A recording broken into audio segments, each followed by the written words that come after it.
Okay, welcome to Go and Gather Challenge Day 7. So, yesterday we dealt with the need to not just be an example, but to be a mouthpiece for God. People are not going to hear the gospel if we don't open our mouths. And it's wonderful to be example and to be lights and to be positive, but people need to understand the source of that light, the source of that power, and the source of that strength, and that is the Lord Jesus Christ. So we have to proclaim. Now, a lot of times we use the excuse that I'm living the example, I don't really have to say anything. We use that as a cop out because ultimately we're dealing with fear. We don't want to tell people about Jesus because we're afraid. What are they going to think about me? Is my coworker going to see me differently?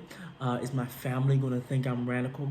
We don't want to be seen as one of those Christians. We don't want to be seen as one of the radical believers who actually talk about God and share their faith. We don't want to be seen as overboard or too much or dramatic, when the fact of the matter is that this is a supernatural gospel here to transform lives and to destroy the works of the devil, and we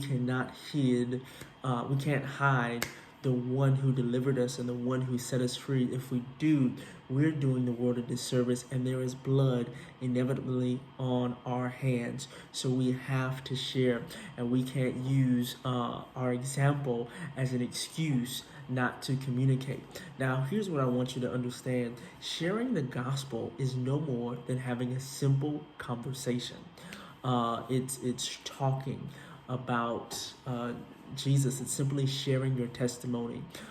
Sharing the gospel is a spirit-filled, supernatural, spirit-led conversation about what God has done for you. And so when you share your testimony, people are not just hearing some scriptures about what Paul did and what Peter said and about what Jesus did for some people. They're hearing about what Jesus did for you personally. So it doesn't have to be awkward. It doesn't have to be strange. It doesn't have to be weird at all. They don't have to see you as one of those people because you're simply having a conversation about what God has done for you, and you're hearing their view about God. You're hearing their questions. You're hearing their confusion, and you stand as a sounding board to relay the truth of heaven so that they might be saved when they're ready.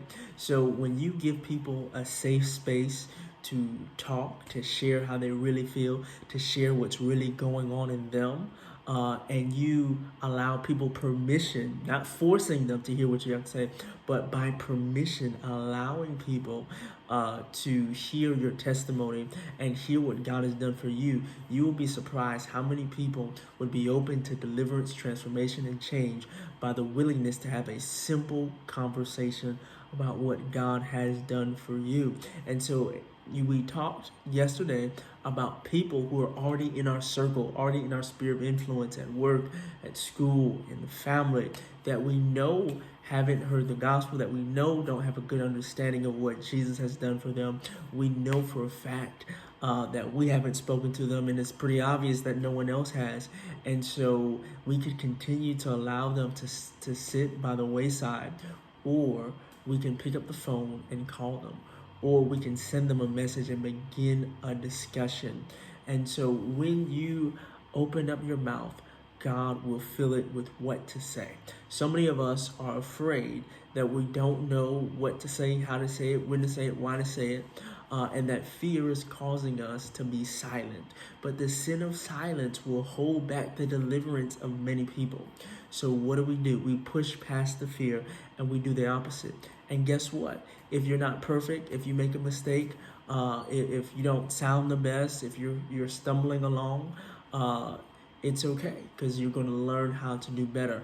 But if you sit in the parked car, you're not going to go anywhere.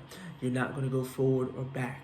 And so we have to come to a place where we're going to be willing to make ourselves of no reputation, not worrying about what people think, not worrying about how good we're going to be, but considering the one who died in blood for us, and considering the need of the souls in front of us, that love, casting out the fear of rejection, casting out the fear of being misunderstood, casting out the fear of messing up our reputation. By becoming of no reputation, we can give Jesus the reputation that he deserves in the minds and the hearts of those that God has called us to.